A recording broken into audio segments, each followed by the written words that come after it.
On refait le Mac, le podcast de chaque semaine. Vous retrouvez sur le site www.onrefaitlemacom le débat high-tech numéro 1 en France. Pour la première fois la semaine dernière, On refait le Mac était en test sur iTunes devant Laurent Gérard, devant Nicolas Canteloup. Merci beaucoup pour votre fidélité, d'avoir suivi tous aussi nombreux, près de 100 000 la semaine dernière. L'émission avec Xavier Niel. Cette semaine, nous mettons le cap sur New York où s'est tenue une keynote spéciale éducation.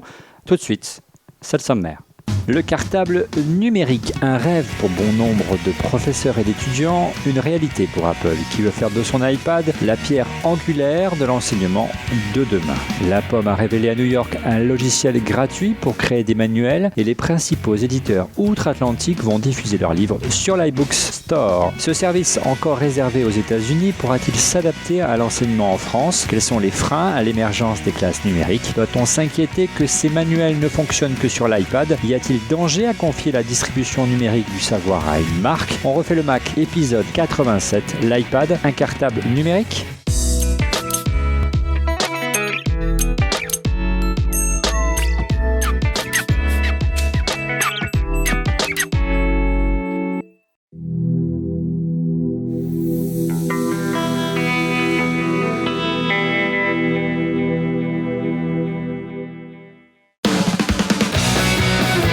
Chaque samedi, retrouvez On refait le Mac en vidéo sur le site www.onrefaitlemacom, mais également sur le portail high-tech Clubic et sur electronlibre.info. Le podcast est également disponible en téléchargement sur iTunes ou en streaming HD via nos chaînes YouTube, Dailymotion, Watt et Vimeo, mais aussi sur mobile et tablette via nos applications iPhone, iPad et Android.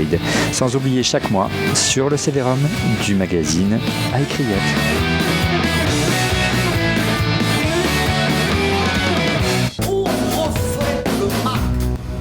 Et avec comme chroniqueur cette semaine autour de cette mosaïque numérique, Cédric Ingrand de la chaîne Info. Bonjour Cédric. Salut Olivier, moi je suis revenu du CES avec, comme on dit, une belle émission la semaine dernière. Avec des étoiles dans les yeux et des poches sous les paupières. Oui, j'ai raté une émission. Et alors, alors évidemment, c'est toujours facile de critiquer, surtout quand on n'était pas là. Bah oui, évidemment. Parce que moi, j'étais à Las Vegas et le peu de sommeil que j'avais, j'essayais de le garder. Mais il y a une question que vous n'avez pas posée à Xavier Niel et qui est intéressante pour la suite, c'est que toute cette nouvelle vague maintenant de nouveaux forfaits sans engagement, ça va avoir un effet à terme sur les ventes de smartphones. Si la vente de ton smartphone est plus sponsorisée, je te promets que le prochain iPhone, tu vas pas le payer si on te le fait payer 650 €. On aura l'occasion, je pense, de refaire une émission à l'occasion avec Xavier Niel. Enfin, j'espère du moins. Autre invité, autre chroniqueur que vous connaissez bien dans Refait le Mac, c'est Monsieur X, cet ancien responsable d'Apple qui avance, visage masqué. Bonjour Monsieur X. Bonsoir Olivier. Bah écoute, ça va bien aussi. Hein. Voilà, bien, on est retourné un petit peu au vrai RLM, pardon. C'est dur à dire. Il est tard lorsqu'on enregistre. Il est plus de 22h ce soir. Ah ouais, mais on ne dit pas où on est. Hein. Des fois, on est à des endroits même pas imaginables. Et dernier chroniqueur que vous connaissez bien également, qui vous retrouvez chaque semaine dans Refait le Mac, c'est Rodrigo Sepulveda Schulz, qui est chroniqueur, qui est podcasteur, qui est entrepreneur. On peut le dire ce soir que tu es entrepreneur. Tu avais un petit peu des complexes la semaine dernière à le dire devant Xavier Niel. Le monsieur vaut pas loin de 3 milliards d'euros. À côté, c'est difficile d'être C'est tout le mal que je te souhaite, Rodrigo. Ouais. Et puis il a des investissements dans quoi? Dans une grosse centaine de startups? 150, c'est ça. Voilà, donc, ils font un investissement par semaine. Donc, c'est ça, voilà. Donc c'est un peu dur de dire, oui, alors moi je suis business angel. Avant de mettre le cap sur New York où c'est tenu, parce que nous enregistrons jeudi soir 22h38, au moment où nous enregistrons, donc ça fait quelques heures que la keynote s'est terminée, donc de présentation des solutions de cartables numériques, de livres scolaires, de manuels. Avant de mettre le cap sur New York, on va mettre le cap un petit moment sur Las Vegas. On devait faire une émission dédiée à Las Vegas, mais l'actualité brûlante de Free nous a un petit peu changé nos plans de dernière minute. Cédric, les grandes tendances de ce CES, c'est difficile, brièvement, je sais bien, et surtout, on attendait beaucoup que les concurrents d'Apple montrent leur force, montrent leurs muscles avec l'hypothétique arrivée d'une télé Apple. Alors d'abord, je vais te faire ravaler ton hypothétique parce que ça n'a plus rien d'hypothétique. On a fait combien d'émissions là? Je peux pas. Non, il n'y a pas de photo. Apple n'est pas exposant de toute façon nulle part et surtout pas au CES. Même s'il y a des gens avec des badges Apple que tu croises dans les allées. C'est vrai qu'il y en avait 250. Non.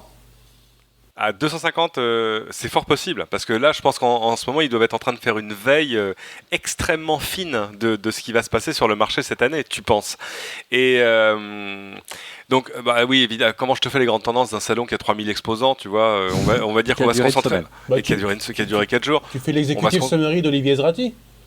L'exécutif summary d'Olivier Ezrati, et il faut le dire, Olivier Ezrati qui est un ami à nous tous, qui est consultant en stratégie de l'innovation, lui il fait un rapport de visite complet sur son site, c'est ozra2ty.net, mais donc c'est un PDF de plus de 200 pages, vous n'avez pas besoin, sauf si vous faites une émission de télé, d'aller au CES, vous attendez juste à la fin janvier, le rapport complet d'Olivier Ezrati avec les tendances analysées, mises au cordeau et tout, il fait un boulot absolument remarquable, je pense qu'il y a en fait 2 Olivier Ezrati, mais peu importe, revenons si à nos moutons. À l'essentiel. Exactement. Si on se concentre sur la télé, parce qu'évidemment, c'est la question. Il faudra inviter un jour Olivier Ezrati.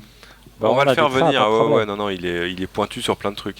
Et évidemment, si on allait à CES par le prisme de que vont faire les constructeurs cette année où normalement doit arriver une télé d'Apple, c'était vachement intéressant parce qu'on s'était déjà dit ça quand on avait fait un On refait le Mac sur la question, on s'est dit qu'est-ce qu'Apple peut améliorer, et la chose qu'Apple peut améliorer, c'est pas tellement le design, c'est un peu la simplicité de l'interface, ça c'est sûr, enfin de ce qui est affiché à l'écran, mais c'est surtout l'interface, c'est surtout en finir avec la télécommande, et on a senti sur cet angle-là plein de choses qui se passaient, même des choses qui vont se passer là dans le commerce cette année.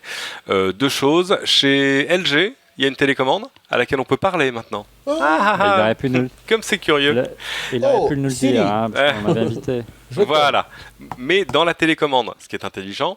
Et chez Samsung, on a fait encore à la fois plus simple et plus éclatant. Vous connaissez Kinect sur Xbox et désormais sur PC, parce que Kinect est maintenant connectable à un PC. Chez Samsung, ça s'appelle pas Kinect, mais on a intégré la même chose dans le téléviseur. Une petite caméra en haut de l'écran, toute petite, vraiment discrète, 2 petits micros, et devant ta télé, tu fais 1-1.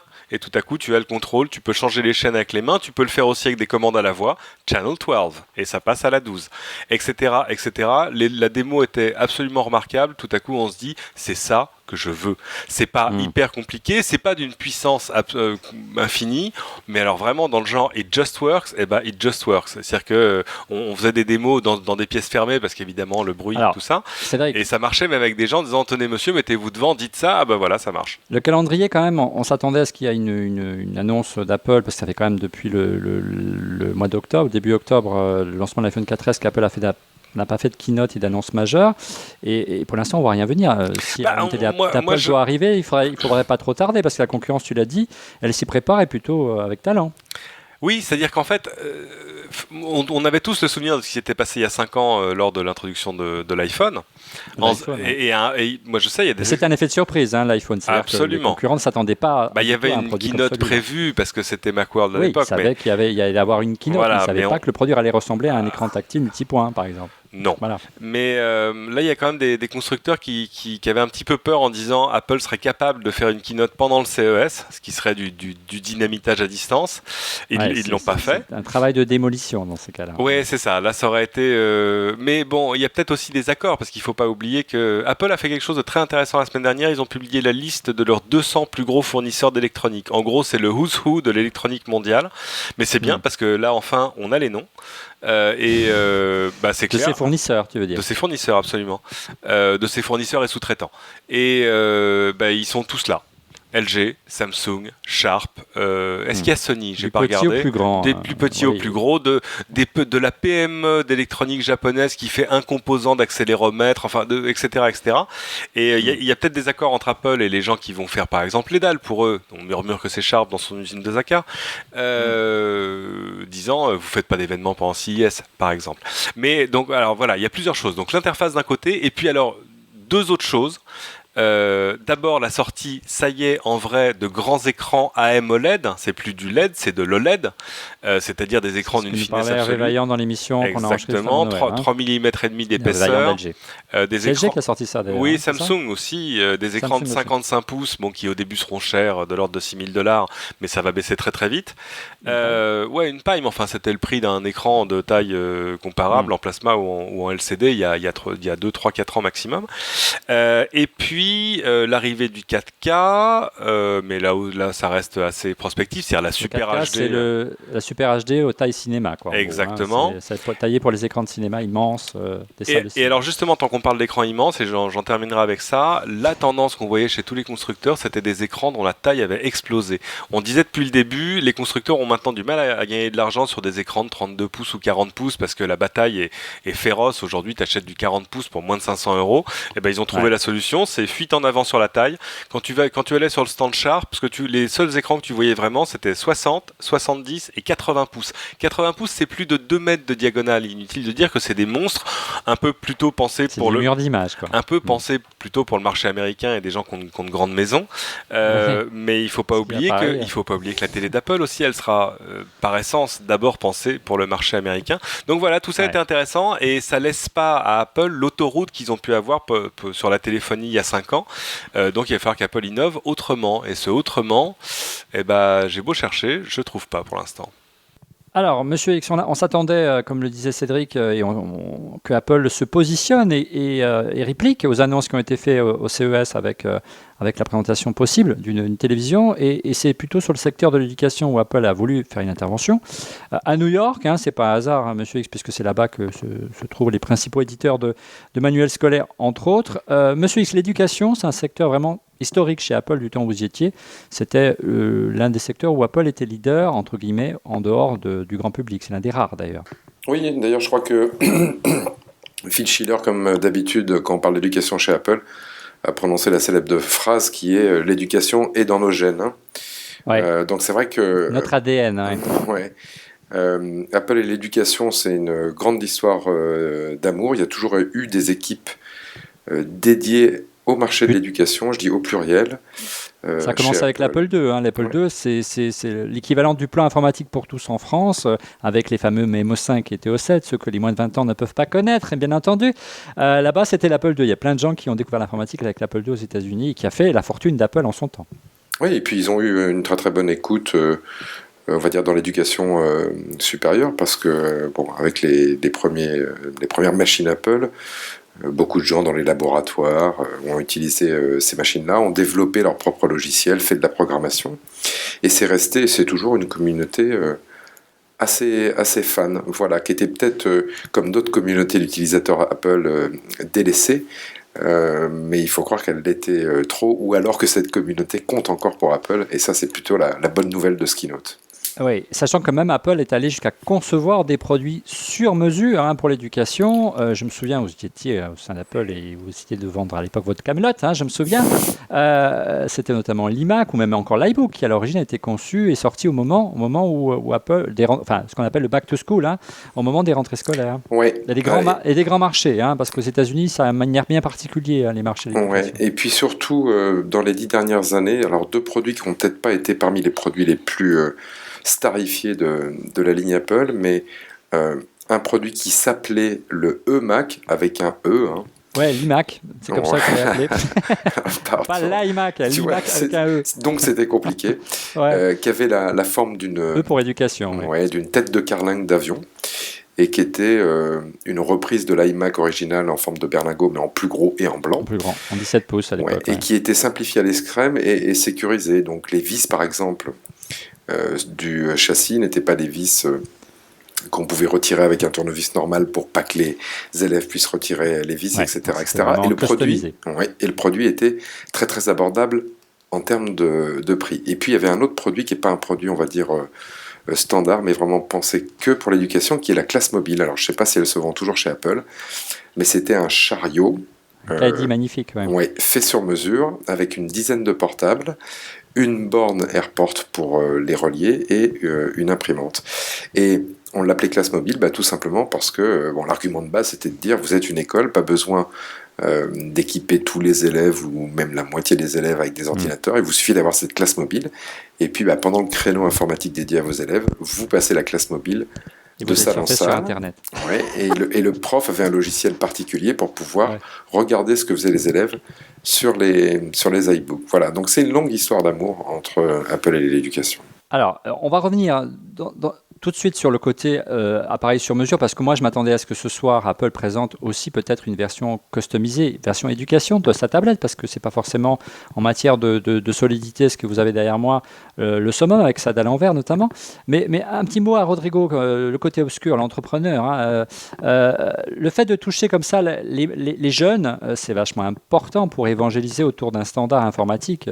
Toi qui as fait des écoles d'informatique, tu le sais bien, c'est pas simplement pour capter un marché, Rodrigo, c'est aussi pour parier sur l'avenir. Quand on commence sur un standard, généralement, on continue.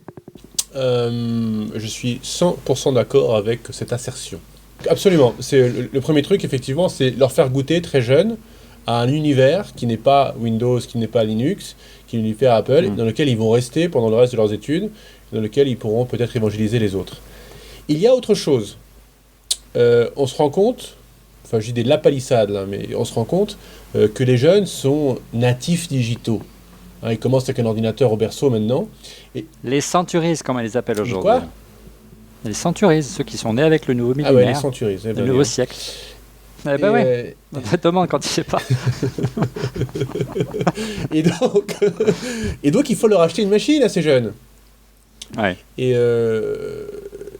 Et Apple fait des ordinateurs, vous savez... Est-ce qu'on peut verser un verre de rhum pour Rodrigo? Non, mais ils ont 90% vous savez, de part de marché des ordinateurs qui ont plus de $1000. Et c'est peut-être trop cher pour les enfants. Donc comment est-ce qu'on fait pour adresser cette population de jeunes, qui est un marché naissant, qui gonfle énormément, avec des appareils moins chers? Et l'iPad est vraiment l'alternative idéale pour aller taper ce marché-là, avec le double avantage qu'il est poussé par les parents qui se disent « je vais investir dans la scolarité de mes enfants ». C'est absolument l'argument qu'il y avait à l'époque, avant Wikipédia, pourquoi les parents achetaient l'Encyclopédia Britannica à leurs enfants, s'ils disaient « je vais investir sur la vie des enfants ».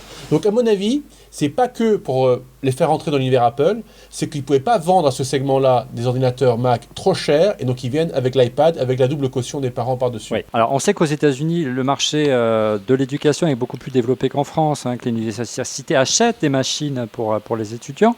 On sait que les frais de scolarité sont nettement plus élevés aussi. Pas pareil. C'est nettement pas pareil.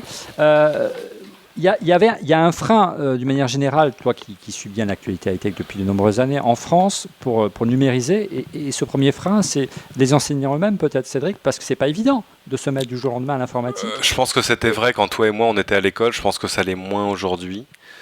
C'est vrai que je ne pense pas que la tablette, ça peut être une manière de rassurer. Alors, ça peut l'être par des aspects de simplification, parce que le problème de l'informatique, c'est que l'informatique à l'école, ça a souvent été très compliqué, voire jusqu'au fiasco complet, parce qu'il ne suffit pas de mettre un ordinateur dans une salle pour qu'on fasse des trucs intéressants avec.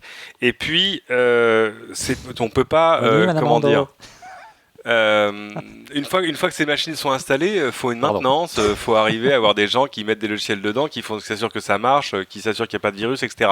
Là-dessus, c'est vrai que la tablette résout pas mal de soucis, résout aussi des problèmes, des questions de prix, vous l'avez dit, résout des problèmes d'autonomie, parce que c'est important, parce qu'un iPad aujourd'hui c'est bien, même si vous passez 8 heures de cours dessus, il fonctionne encore.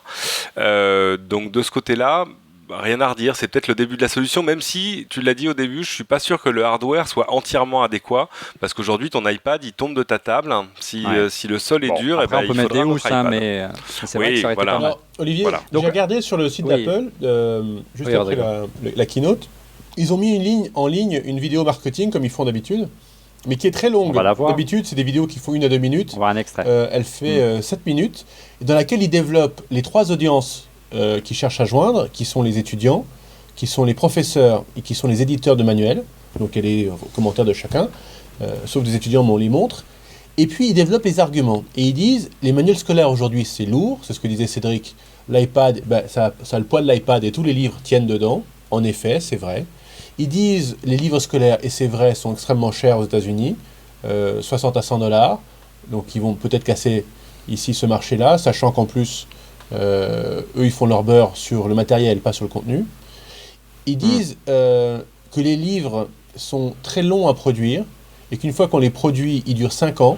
Donc les livres ne sont plus à jour aux États-Unis. Mais donc du coup les livres ne sont plus à jour, donc on va pouvoir les mettre à jour beaucoup plus régulièrement. Et puis ils montrent de très très beaux exemples de livres multimédia. Et là c'est très chouette, c'est le CD-ROM qu'on avait il y a très longtemps, il y a 10 ans, il y a 15 ans avec Windows 95, qui montrait des choses. Encarta. Voilà, Encarta, exactement, ouais. Je pensais à ça. Les instruments de musique de Microsoft, tout ça. Donc là, on va avoir plein de livres multimédia. Tout ce qui était tué par Internet, finalement. Ouais. Hein, et ça, c'est vrai. Ou Elements, vous voyez, Elements, c'était un premier livre. Là, on va en avoir plein autour de ça. Et ça me fait penser, en fait, à un truc que souligne pas Apple, mais ils résolvent encore un autre problème, qui est la distribution des livres. On va avoir du contenu de qualité qui va être disponible, ou les manuels électroniques, pour l'ensemble des étudiants partout au même moment. Et ça, c'est très très chouette. Ouais. Et en plus, on peut envoyer les mises à jour, quasiment tous les jours pour ces gens-là. Ça, c'est très très chouette. Donc, pas de version dédiée donc, de l'iPad a été présentée ce soir, mais simplement une nouvelle version, un nouveau format de livre électronique.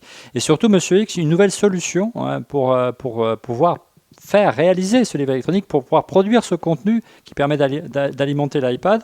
Et ça porte un nom assez horrible, il s'appelle iBooks Author. tu as eu le temps tu as eu une petite heure pour l'essayer avant le début de cette émission. Qu'est-ce que tu en as trouvé? Qu'est-ce que tu en as pensé de cette solution qui permet donc de développer soi-même à la maison des livres, des manuels, pas forcément scolaires d'ailleurs, ça peut être, ça va bien au-delà. Manuel interactif. Ouais, alors pour essayer de prendre une image simple, si vous utilisez déjà Keynote, qui est l'outil de présentation d'Apple sur macOS, et Pages, qui est son éditeur de texte, et le Word d'Apple. Qui est le Word d'Apple. Et ben, iBooks Author est un petit peu entre les deux. Alors Keynote, parce que la logique de travail ressemble furieusement à Keynote. La création de pages, ça ressemble à des créations de vignettes comme on en a sous Keynote ou PowerPoint. Et puis on travaille en format paysage, le fameux format landscape, donc qui est adapté à l'iPad quand on le tient en mode horizontal. En Europe, on dit à l'italienne. À l'italienne, pardon. À l'italienne.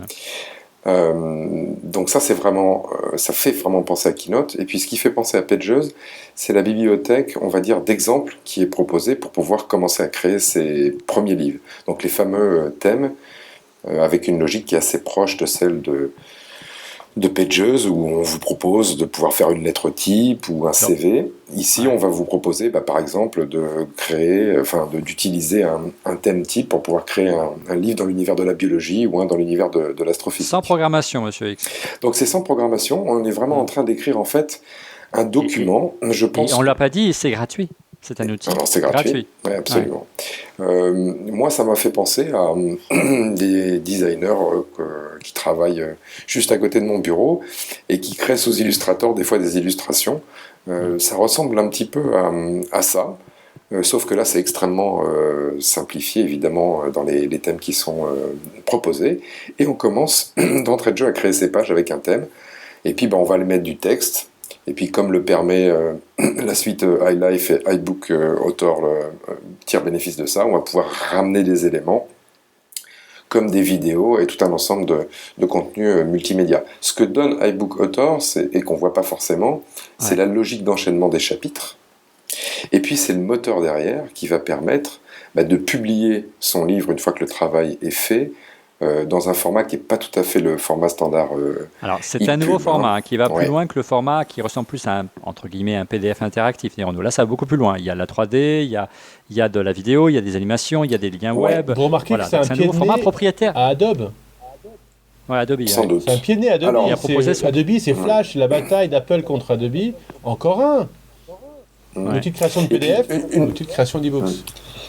Une chose que j'ai beaucoup aimé, c'est que quand on développe par exemple une application sur iPhone pour faire un parallèle, on a un simulateur qui permet de voir, avant qu'on publie l'application véritablement sur iPhone, ce que va donner l'application et de corriger ses bugs. Là, comme on est dans un outil destiné aux professeurs et pourquoi pas au grand public, et qu'on a besoin de voir ce que va donner le rendu final du livre, il suffit de connecter son iPad à son Mac, iBook Author va le détecter, et vous pouvez envoyer votre e-book nouvellement créé sur votre iPad pour avoir un rendu quasiment temps réel de votre travail et pouvoir le corriger à la volée. Donc il y a même un mode simulateur très simple qui est très très bien pensé. Donc en termes d'outils de création, c'est assez prometteur. Après, ne rêvons pas, il y a des gens qui auront du contenu, du vrai, du beau, qui auront des choses à dire et qui auront du talent dans la mise en page, et puis il y aura les autres. Mais c'est dans la vraie logique d'Apple d'ouvrir sur un segment qui est la création de manuels scolaires, mais moi je dirais de manière plus large de livres à compte d'auteur, d'ouvrir un peu le spectre pour tout le monde et de nous donner un outil de création. Ça faisait longtemps et ça fait du bien. Donc ça te fait plutôt plaisir parce que ça fait à nombreuses reprises dans ce podcast que tu milites pour qu'Apple revienne à ses racines, à savoir soit un peu moins consumériste et moins grand public, il revienne à la création, à l'outil pur de création comme il l'a fait. Mais je ne suis pas contre ces produits dits consuméristes, mais je dis simplement que l'un ne doit pas être fait à la place de l'autre. Il y a de la place pour les produits Apple de création et puis pour les autres produits. Or, ces produits de création, on avait vraiment l'impression qu'Apple les avait oubliés. Or, ils ont les moyens de travailler dessus et de nous proposer des solutions prometteuses comme celle-ci. Alors, concrètement, n'importe qui peut donc utiliser ce logiciel, mais est-ce que n'importe qui peut publier un livre manuel sur iTunes ou il faut un compte développeur ? Eh bien, il faut un compte développeur. Si on essaye après avoir fait son... Un compte d'application. Ouais. Ouais, si on essaye de publier, d'abord, il faut avoir une application qui est l'outil de publication sur iTunes et un compte associé. Alors, je ne suis pas allé jusque-là, mais je suppose après que le principe de publication est assez identique à celui. Et puis après, il faudra reverser certainement une partie des royalties à Apple, comme d'habitude. Ils n'en ont pas parlé. 30%. Vous pensez qu'Apple va prendre 30% de voilà. Ouais, c'est ce qui... De manière générale sur iTunes. Cédric, comment on peut expliquer qu'aujourd'hui, alors que, on l'a dit, l'éducation est un secteur aussi important à la fois pour évangéliser et puis surtout simplement pour les constructeurs d'ordinateurs, aucun grand éditeur, je pense notamment à Microsoft, n'est pas pensé à proposer une solution pour créer des livres numériques et les normaliser ? À moins que ce soit le cas, mais moi, je n'en avais pas connaissance. Cédric. Non, il y a des initiatives dans l'éducation. Il y a Adobe qui travaille beaucoup. Oui, absolument. Ce serait plutôt le job d'Adobe, parce qu'en plus, l'énorme différence entre Adobe et Apple, sur ce coup-là, c'est que si demain, je crée un manuel en PDF, il sera par essence multiplateforme, ce qui est pas le cas de l'outil qu'on nous présente ici. Et c'est le seul vrai problème que j'ai avec ça. Je crois chez Adobe aujourd'hui. Pas dire par exemple, oui, tu as fait PDF ou ePub, enfin un format, on va dire, plus ou moins ouvert ou au moins réellement multiplateforme. Moi, ce qui me gêne dans cette histoire, c'est pas qu'Apple fasse un magnifique outil de création de livres et de manuels. Ça, c'est merveilleux et de fait, je suis d'accord avec Phil Schiller, c'est dans l'ADN de la maison. C'est que ça ne serve qu'à faire des bouquins qui ne seront que dans l'App Store et que sur l'iPad et que voilà. Et ça, si on me disait, ça va permettre à des gens de se publier à compte d'auteur un peu simplement et puis leur donner la plateforme, le machin, la distribution, ouais, je comprends, c'est regrettable parce que si demain tu changes de tablette, t'as plus de bouquins. Sur des manuels scolaires, je suis un peu plus gêné. C'est bête, hein.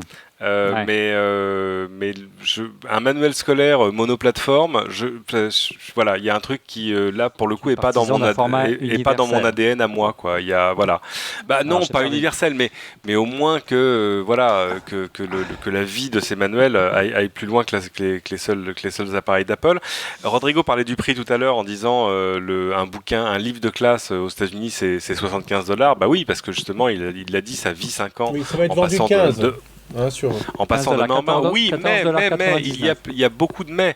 Le calcul des éditeurs, parce qu'évidemment les éditeurs, comment ils vont gagner autant d'argent en vendant 15 qu'en vendant 75 ? C'est simple, les livres que vous aurez achetés ne vous appartiendront pas. Vous ne pourrez pas les revendre, par exemple, ou les passer à un autre. Ils vivront et ils mourront dans votre tablette. Donc le calcul de l'éditeur, il est simple. Il se dit, au lieu de vendre un livre qui va durer 5 ans en passant de main en main, je vais vendre 5 fois le même. Je peux le vendre 5 fois moins cher. C'est le même problème avec les films et avec la musique aujourd'hui. Vous ne pouvez pas revendre votre DVD, vous ne pouvez pas revendre votre CD.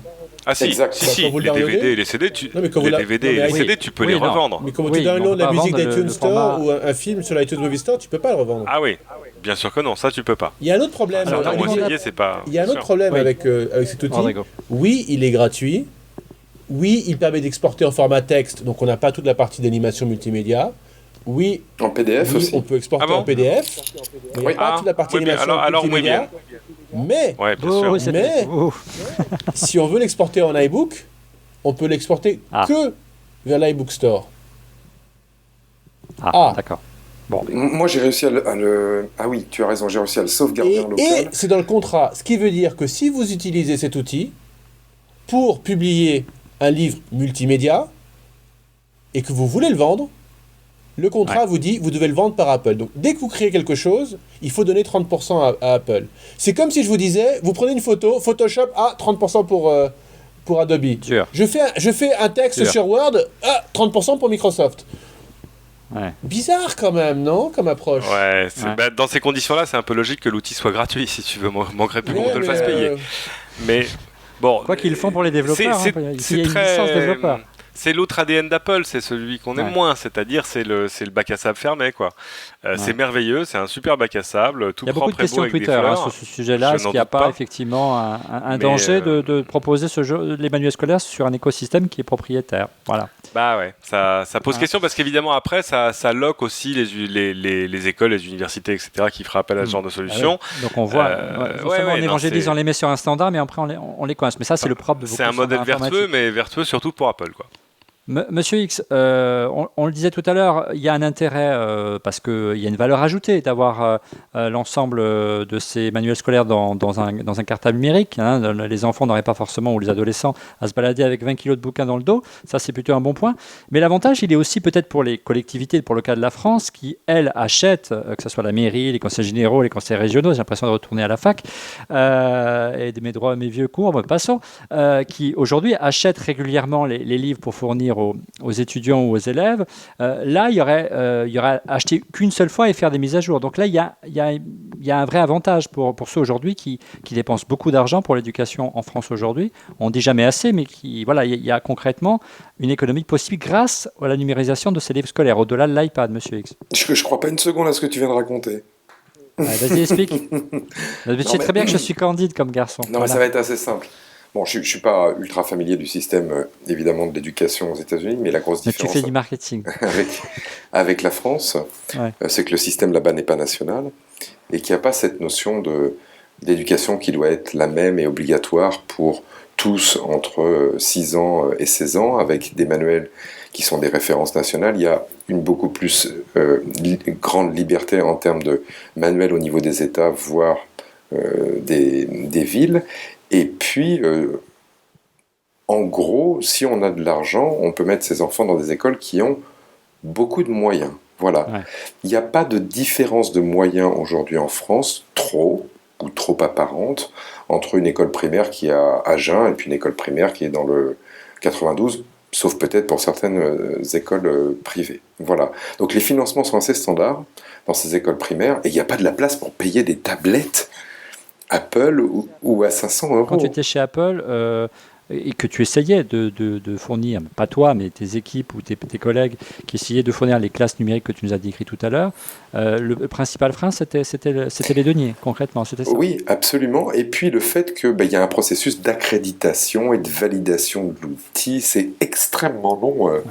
En France, là où aux États-Unis, une ville, ce qu'on appelle un county ou un État peut prendre une décision en quelques semaines et dire sur tel type d'enseignement, tel type d'école, on va équiper nos écoles. Voilà. Donc il y a vraiment un problème ici d'approche, certainement de la pédagogie, et puis de moyens financiers, parce qu'on ne va pas demander aux gens, au nom de l'égalité, et on en pense qu'on en veut, voilà, d'équiper tous les enfants avec un iPad. D'acheter eux-mêmes l'iPad. Je pense qu'en France, à l'université, au collège, au lycée, de le fournir. Oui, ça concerne sans doute les universités, pour celles dans lesquelles il y aura des profs pour faire des manuels compatibles e-books et puis des programmes compatibles iTunes U, et l'enseignement supérieur en général. Et il y a fort à parier que dans l'enseignement privé, ça marche. Si on regarde les gros programmes iTunes U qu'a développé Apple en France, on peut citer HEC, parce que traditionnellement, le staff d'Apple a été très proche de cette école. Et puis Lyon 2, par exemple, parce que je crois qu'il y avait beaucoup de gens qui étaient volontaires côté corps professoral pour publier sur iTunes U. Mais... Pourquoi iTunes U, c'est un truc de révisionniste? Je comprends pas. Pardon, excuse-moi, continue. Allez, on continue. Non, je pense que simplement parce que Apple allait aider le corps professoral à mettre ça en place et que ça apporte une vraie capacité à pouvoir partager ses cours pour les professeurs. Voilà. Et le coût est peut-être compatible avec l'enseignement supérieur, mais certainement pas. Et c'est la grosse différence en France dans avec l'enseignement en primaire. Donc, on va continuer à avoir des cartables lourds. Et puis, un iPad, c'est fragile. Moi, je sais pas, j'ai encore une fille qui est à l'école primaire. Le cartable, au bout de 3 mois, il est en morceaux, quoi. Donc, et c'est une fille. Alors pour l'instant, tu l'as dit, Monsieur X, il y a uniquement le marché américain. Cette annonce concerne uniquement le marché américain. Il y a 3 éditeurs qui ont signé. Il y a Pearson, il y a McGraw-Hill et Houghton Mifflin Harcourt, désolé pour l'accent. Et ce dernier, il n'est pas inconnu, puisque c'est une filiale de Lagardère. Il n'est pas dans la vidéo de présentation. Il n'y a que les 2 premiers. Ouais. Voilà, donc bon, on va voir si ça arrive chez nous, mais effectivement, il y a beaucoup de freins. Mais il est vrai qu'aussi, il y a la vraie question de l'amortissement de l'iPad, savoir si l'économie qui représente le fait de ne pas imprimer des manuels et les changer souvent comme ça arrive à chaque changement de programme scolaire, ça représente une économie suffisante pour fournir un iPad à chaque élève ou étudiant français. Est-ce que vous ne croyez pas, messieurs, qu'il risque d'avoir un lobby à l'inverse des éditeurs qui aujourd'hui s'enrichissaient, c'est leur métier, on ne va pas leur reprocher régulièrement à chaque changement de programme, eh bien, on achetait un nouveau manuel. Là, il y aura juste une mise à jour. Est-ce que vous n'avez pas peur que... Mais non, mais on a établi, c'est le même prix, c'est pareil. Le modèle économique pour les éditeurs, il ne change pas.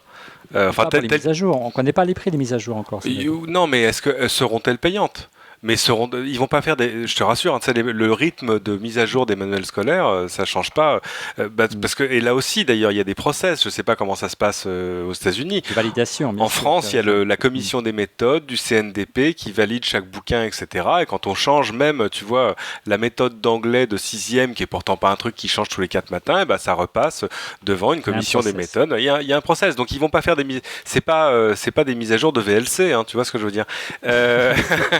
Il n'y a pas la version bêta si t'es courageux. Ça met du temps des fois aussi. Oui, parfois ça met du temps aussi. C'est peut-être un mauvais exemple. Mais c'est pas des mises à jour d'iOS, quoi.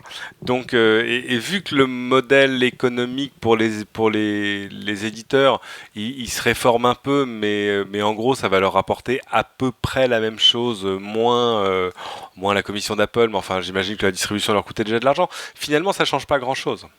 Faudrait faire une analyse financière plus complète. J'imagine que quelqu'un le fera, modélisation du truc.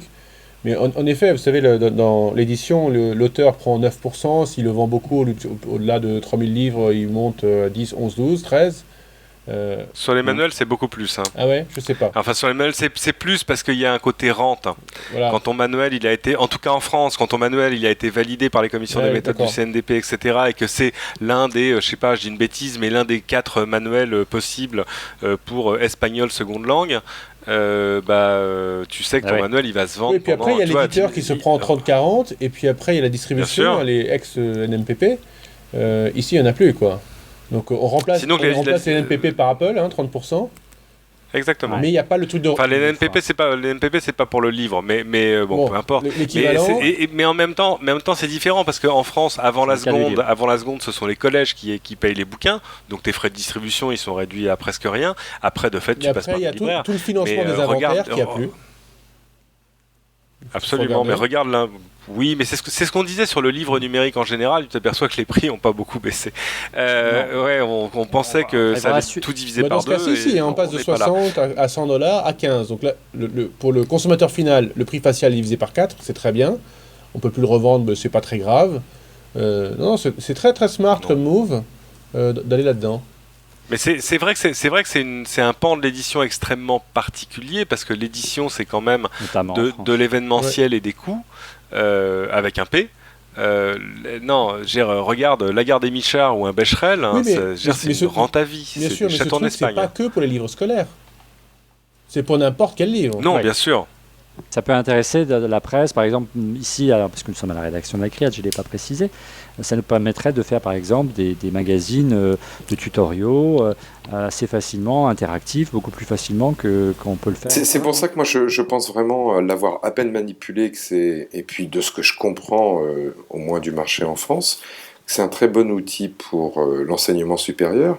Et je suis sûr qu'il y a des tas de profs qui rêvent de publier les résultats d'une thèse ou leur cours et qui vont pouvoir le faire bien au-delà de leur université ou de leur école. Donc ça, c'est ça c'est assez génial et je pense qu'ils vont avoir une grosse adhésion, mais c'est aussi, c'est ce que je disais, pour moi, un outil de publication à compte d'auteur avec un canal de distribution. Et je pense que si ça marche, il va y avoir rapidement dans iBook des templates bien au-delà des manuels scolaires. Et on va pouvoir tous publier à compte d'auteur. Et on va se retrouver avec les mêmes problématiques que l'App Store, c'est-à-dire 500 000 livres différents tout de suite. À choisir, donc ça fait des opportunités pour les entrepreneurs pour choisir là-dedans le meilleur livre, le livre de la semaine, le livre gratuit du mois, le livre gratuit du jour, enfin vous voyez. Ah oui, mais non, alors justement, c'est la question que j'avais posée, parce que je pense que c'est pas le cas. S'il y a une concession qu'il fallait demander à Apple, ce serait d'autoriser la publication gratuite. Et à mon avis, c'est possible ou pas ? Oui, il y en a un qui est disponible en ce moment, gratuit. Ah, pardon. Que tu peux télécharger, mais il accompagne Cédric la keynote. C'est que en fait, il a été mis à disposition par Apple pour qu'on puisse se rendre compte sur les iPads ce que ça donne. Des capacités du truc, ce que j'ai pas. Alors attention, il fait 900 mégas, mais je pense qu'il y a plein de trucs dedans. Je l'ai pas encore regardé, tout bêtement parce que je croyais qu'il se synchroniserait sur mon iPhone, mais vu la taille du fichier, comme j'étais en Wi-Fi et pas câblé, mais tu divises par la racine carrée de l'âge du capital. Alors, monsieur X, c'est possible. Oui, monsieur X, tu le disais, donc là il y a un nouveau canal de distribution, c'est le nouveau iBooks 2 qui va regrouper tous les livres à ce format-là, mais tu le disais aussi, c'est un moyen il y a de nouveaux outils pour diffuser les cours, et là ça c'est aussi également une surprise, c'est l'arrivée d'une nouvelle version d'iTunes U en français, c'était un canal de l'iTunes Store que tu connaissais bien, qui permettait de diffuser des cours en format podcast, notamment de pas mal d'universités aux États-Unis et en France. Là ça devient une application, monsieur X. Oui, alors ça devient une application autonome, notamment côté iPhone ou iPod Touch. Donc il n'y a pas pour moi de changement de ce point de vue-là fondamental. Simplement, iTunes U était une des fonctions d'iTunes. Elle prend beaucoup d'importance sans doute, en tous les cas sur le marché américain. Et puis, il y a aussi peut-être un petit effet d'annonce de Phil Schiller, de prendre iTunes U qui était... une fonction d'iTunes sur iPhone et puis d'en faire une application autonome, ça renforçait le message autour de ça va beaucoup plus loin. Il y a une fonction de K-Text pour échanger, pour correspondre par exemple avec les élèves, pour leur donner leurs tâches, leurs devoirs, voire pourquoi pas avec les parents. Ça va être difficile de signer à la place des parents avec ce genre d'engin. Alors il y a des fonctions de groupe de travail. Il y a un truc dont on n'a pas du tout parlé, c'est l'impact de ça sur... Oui, Rodrigo, ce sera pour conclure. L'impact de ceci par rapport au Kindle. Qui arrive et qui est un concurrent redoutable avec le Kindle Fire dont on a beaucoup parlé aux États-Unis. Parce qu'il est moins cher. Bah oui, $200, beaucoup moins cher. $200 le Kindle Fire. Là, on commence à rentrer dans des structures de coûts qui sont largement imaginables pour des écoles. Les fonctions interactives, on les remet maintenant sur l'iBook. Parce qu'au départ, au lancement de l'iBook, moi, je trouvais qu'il n'y avait pas assez de contenu par rapport à ce qu'il y avait sur Kindle. Donc, moi, j'achète sur Kindle, sur l'appli Kindle sur iPad. Là, on propose des livres multimédia. C'est un truc que Kindle n'a pas. Je trouve que les fonctions interactives dans lesquelles tu peux surligner, tu as plein de couleurs différentes, tu n'en as qu'une seule sur le Kindle, tu as les synchronisations, etc. Donc je trouve que c'est aussi un positionnement de face au Kindle. L'outil Kindle pour se dire, les auteurs qui veulent créer des livres à compte d'auteur ou des nouveaux livres, ils vont se poser la question, l'un ou l'autre. Des thèses. En tout cas, on va voir. On sait que dans les prochaines sorties possibles, dans les semaines qui viennent, on sait que le mois de mars, généralement, c'est le mois de sortie. L'arrivée du printemps, c'est la saison de l'iPad. On verra effectivement s'il y a une version peut-être un peu plus économique, à défaut d'une version plus puissante et aussi chère qu'avant. Mais non, on va voir si l'iPad va descendre en gamme. Non, mais on peut s'attendre à ce que l'iPad 2 demeure, mais on aura l'occasion d'en parler dans ce podcast, demeure et que l'iPad 3, lui, reprenne les prix de l'iPad 2 aujourd'hui. Voilà, on a fait près de 3/4 d'heure sur les livres numériques, sur le cartable numérique, on a l'occasion d'en parler. On va voir surtout comment les puissants, ceux qui décident de l'avenir de nos enfants, vont en faire de ce cartable numérique. La réponse dans les semaines, on aura l'occasion d'en parler. Et puis on essaiera d'inviter dans cette émission un spécialiste du secteur lorsque on aura pris un peu de recul et savoir si ça a moussé cette annonce ou c'est resté un vœu pieux. Messieurs, on va passer à vos questions Twitter. Alors, première question intéressante de Bertrand I. J'espère que je prononce bien, ça s'écrit HE. Alors, un Arcos sous Android amènerait la préférence nationale et l'open source. Arcos, concurrent de l'iPad sur le marché européen et français. Vous y croyez, messieurs ? Pourquoi pas? La préférence nationale, open source. Si c'est la puissance publique. C'est l'Android, Arcos, Cédric, c'est pas de l'open source. Android, c'est de l'open source, mon chéri. Hein.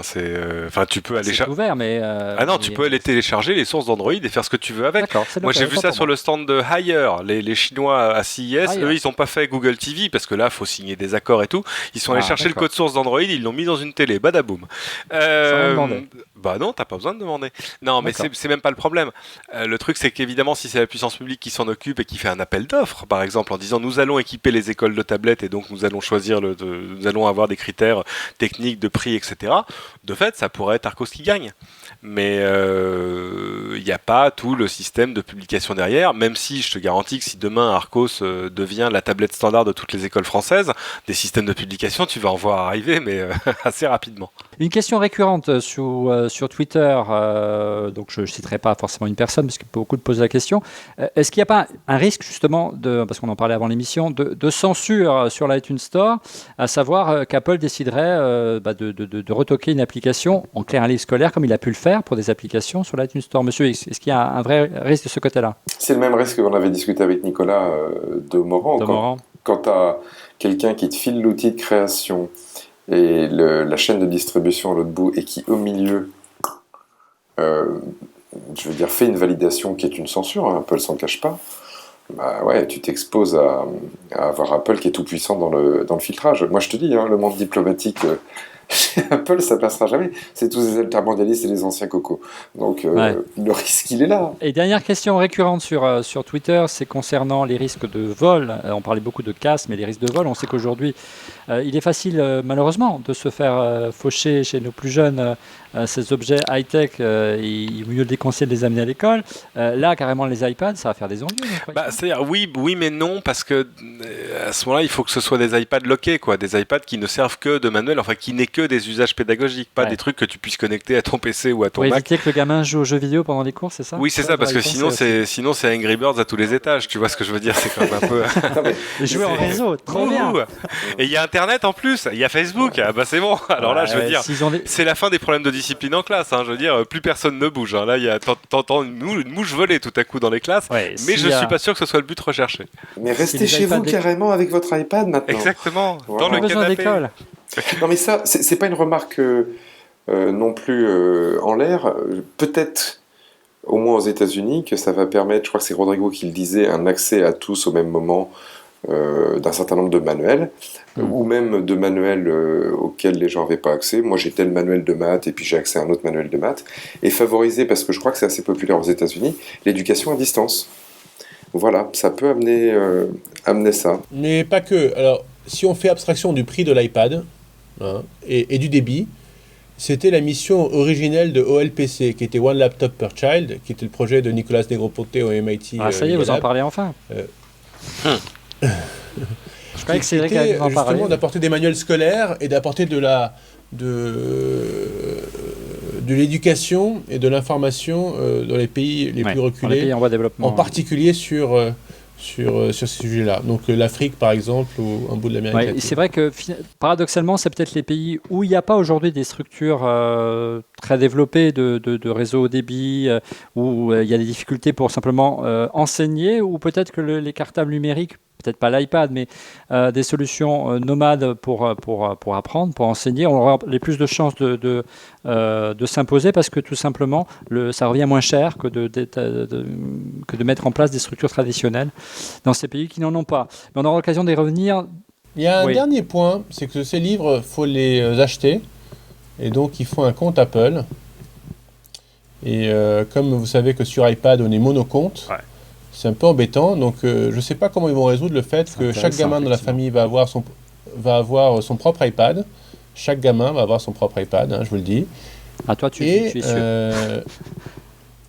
Attends, si tu as 3 gamins et que chacun est dans une classe différente et que chacun doit étudier sur son manuel pour le lendemain, il faut 3 iPads. C'est évident. En revanche, ils n'ont pas l'âge pour avoir une carte de crédit. Donc il faut que ce soit la carte de crédit de papa ou de maman sur les 3 iPads. Ça, je ne sais pas comment... Je t'adore, Rodrigo. Je vais racheter des actions Apple tout de suite après cet enregistrement. Non, mais bon... Non, mais c'est vrai, quoi. Il y en a un qui a un devoir de maths pour demain, il a son bouquin, l'autre il a un devoir de français, l'autre a un devoir d'histoire. Il faut 3 iPads. C'est là où je vous dis que c'est vraiment brillant de l'équipe de Strat de s'attaquer à ce marché-là pour leur faire acheter 3 fois le truc qu'ils auraient... Bien, messieurs, si on passait à vos coups de cœur. On refait le Donc, mon coup de cœur, on commence par Rodrigo. Ouais, vous savez que de temps en temps, je reçois des entrepreneurs dans des cafés et où ils me racontent la super méga géniale start-up qu'ils vont faire dans le futur. Et souvent, ils me racontent des trucs pendant 3 quarts d'heure. Et que les gens d'Extrême-Orient nous disent, une image vaut 1000 mots. Ouais. 1000 mots, merci. Donc pourquoi est-ce que vous ne me faites pas des mock-ups de vos sites? Et là, vous me dites, mais c'est trop compliqué, il faut que j'apprenne le HTML, il faut que j'apprenne le il faut que j'apprenne à programmer, tout ça. Ben non, il y a des outils pour ça. Il y a des outils qui vous permettent de faire, mot technique, des wireframes, c'est-à-dire des fils de fer. Waouh, ça veut dire quoi? En fait, c'est une maquette qui montre très rapidement à quoi ressemblerait votre site web ou votre application iPhone. Il y en a 2 sur le marché. Il y en a une qui est très laide et qui marche sur Windows. Il y en a une qui est très chouette, très mignonne, qui ressemble à du fusain et qui marche super bien sur OS X. Ça s'appelle Balsamiq, B-A-L-S-A-M-I-Q. Et ça vous permet de faire pour $79, investissez dans votre avenir, des super mock-ups de votre outil. Alors, coup de cœur suivant avec Monsieur X. C'est super facile, je suis un homme heureux ce soir. Ouais, tu as couché. Non. Ouais, la gestation fut longue, mais en tous les cas, Apple nous a sorti un nouvel outil de création qui va nous permettre non seulement de nous exprimer si on a envie de faire un livre, mais qui va nous servir, c'est tout l'art d'Apple, de béquille pour la création et va nous faire croire qu'on est plus créatif, plus intelligent, et ça c'est le vrai Apple. Tu vas travailler pour Apple, monsieur, du coup, là maintenant. Donc, mon coup de cœur, c'est évidemment iBook Author, l'outil de création de livres numériques. Pour l'iPad. Un peu facile. C'était royal. Bah ouais, c'était royal. C'est pas cassé, monsieur X, ce soir. Cédric, ton coup de cœur cette semaine. Surtout que tu en as vu tout plein à Las Vegas. Hein. Bah ouais, c'est ça, c'est dur de faire le tri. Il y a plein de trucs. Il faut choisir. Il faut choisir. Non, mon coup de cœur du jour, c'est bête, c'est le premier iPod, parce qu'on m'a mis aujourd'hui le premier iPod dans les mains avec lequel j'avais jamais vraiment joué, je l'avais vu. Mais tu sais, l'iPod, le 5 giga, le 5 giga, tout ça. Quoi, monsieur, c'est pas venu à 4 pattes dans ton bureau pour te parce que là, il a tout fait à l'époque pour essayer d'en fourguer à tout le monde, mais personne n'en voulait. Hein. Bon, mais peu importe. Un coup de cœur un peu plus années 2010. Vu au CES sur le stand de ZAG, Z-A-2-G, qui est une boîte qui fait des accessoires pour iPod, iPad, des pochettes, des trucs pour les protéger. Et c'est la démo qui tue de CES. Imagine une technologie qui permettrait de rendre ton iPhone, ton iPad ou ton n'importe quel smartphone par exemple étanche, mais sans que ça se voit. Ça s'appelle HZO, c'est une technologie qui permet de déposer sur les composants une couche de nanotrucs qui vont les protéger de l'eau. Et la démo, elle tue. La démo, elle tue. Tu prends un iPhone, tu le plonges dans l'eau et il fonctionne. Le max, c'était les chats. Hein. Et il fonctionne quand même. Mieux encore, tu prends un smartphone qui a un dos que tu peux retirer, comme par exemple les Galaxy chez Samsung ou un HTC. Je ne vois pas. Tu retires, tu vois la batterie et les contacteurs et tout le reste, même le lecteur de carte SD, machin, etc. Tu plonges dans l'eau, le truc continue de fonctionner. C'est extraordinaire. Alors ça ne se vend pas, en fait c'est un procédé qu'ils veulent vendre aux constructeurs. Ça rajouterait le prix par appareil, ce serait entre, je sais pas quoi, 2, 3, 5 ou $8, je sais plus. Mais honnêtement, pour avoir une personne qui m'est proche, qui a laissé tomber un iPhone dans des toilettes il y a 3 semaines, je suis prêt à payer. Ça s'appelle HZO. Et d'ailleurs, j'ai un deuxième coup de cœur qui est lié au premier. Ce coup de cœur, c'est pour le garçon qui m'a reçu au Genius Bar de l'Apple Store à Opéra avec mon iPhone qui était tombé dans l'eau, à qui j'ai dit « Bonjour, mon iPhone est tombé dans l'eau, que peut-on faire ?» Écoutez, la solution, c'est un nouvel iPhone. Ah, très bien. Et c'est combien ? Bien, 649 €. Ah, 649 €. Écoutez, non. Non, c'est... Ça va le faire. Ça va pas le faire. Et il m'a dit, bon, bah alors, 149 €. Hein ? What the fuck ? J'ai dit, bah quoi ? Non, bah il t'a reconnu, Cédric. Il t'a reconnu, il t'a fourgué. J'ai vu l'affiche de l'iPhone en question sur son iPad. Il n'y avait rien de particulier. Il n'y avait pas attention, il n'y avait pas watch out. This is not a very important person. Il n'y avait pas dièse au RLM. Il n'y avait pas tout ça. Et je l'ai regardé 2 fois en disant, quoi ? Oui, bah 149 €, parce que ça m'ennuie de vous laisser repartir sans iPhone. Mais tu as eu quoi, un iPhone 4 ou un 4S pour ce prix-là ? J'ai fait un truc horrible, je lui ai dit écoutez, merci de cette offre, je vais réfléchir et je reviens. Et donc je l'ai pas pris, mais je réfléchis encore. Mais et en sortant quand même, je me suis dit il se passe quelque chose chez Apple. parce que tout à coup, ils ont envie de faire la rétention de clients, et à mon avis, ils ont eu un mémo qui leur dit « Vous ne laissez pas un client repartir sans iPhone ». Ou alors, théorie complotiste mondiale, ils seraient en train d'écouler les stocks. Avant la sortie de l'iPhone 5. Oui, on a encore le temps. Ouais, mon coup de cœur, moi, un 4S. Mon coup de cœur, je l'ai entre les mains. Lors de l'émission spéciale coup de cœur, justement pour les fêtes de Noël, je vous ai présenté déjà une batterie que Cédric a déjà utilisée, que c'était la Mophie Jaws. Tu te souviens, Cédric? Voici un autre modèle. Ça ressemble un petit peu à la Mophie Jaws, sauf que celle-ci, elle a pour intérêt d'avoir non seulement une batterie intégrée, faire coque, mais en plus il y a une application qui est liée à la batterie qui permet de suivre, voyez, en direct sur l'écran, vous voyez pas bien, j'espère qu'il y aura une vidéo pour l'illustrer, le niveau de charge de la batterie interne, le niveau de charge de la batterie externe, de programmer la batterie externe pour qu'elle se mette en route au moment où vous voulez par rapport au niveau de décharge de l'iPhone, donc c'est assez étonnant. Et il y a même un tuner FM pour écouter la radio quand vous n'êtes pas connecté au réseau, si vous n'avez pas de réseau à proximité. Ça s'appelle la Lingo Iris. J'ai trouvé ça sur Macway. Ça coûte 80 €. Ça existe dans plein de couleurs. Ça protège et ça recharge l'iPhone parce que moi, le 4S, j'ai toujours le problème d'autonomie. On ne désespère pas. Messieurs, merci d'avoir participé à ce 87e épisode d'On refait le Mac. Vous retrouvez Cédric dès samedi dans plein écran avec, je crois, un spécial CES encore. C'est ça, la deuxième partie du spécial CES. La première, on avait parlé de la télévision. Maintenant, on va parler de tout le reste. Il y aura par exemple, tous les Français. Il y avait plein de Français vachement bien. Il y avait WeThings, il y avait Sculpteo, il y avait Parrot, il y en avait plein d'autres. Parrot.